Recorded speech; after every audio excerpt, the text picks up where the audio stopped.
پاکستان میں مقیم امریکی خاتون بلاگر سنتھیا ریچی کا کہنا ہے کہ انہوں نے خود کے ساتھ پیش آنے والے ریپ کے واقعے پر خوف کی وجہ سے پہلے بات نہیں کی تھی۔ نجی ٹی وی کے پروگرام میں گفتگو کرتے ہوئے سنتھیا ریچی نے کہا کہ جب میرا ریپ کیا گیا تھا تو یہ نہیں بھولنا چاہیے کہ مجھے پاکستان آنے کی دعوت بھی پیپلز پارٹی نے ہی دی تھی۔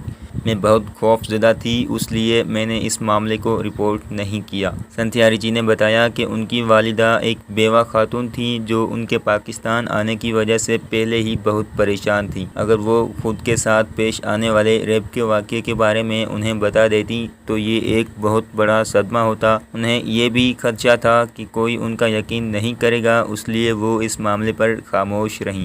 انہوں نے کہا کہ انہوں نے اس معاملے پر اب اس لیے بات کی ہے کیونکہ پی پی کے کچھ لوگوں کی جانب سے انہیں ریپ کی دھمکیاں دی گئیں۔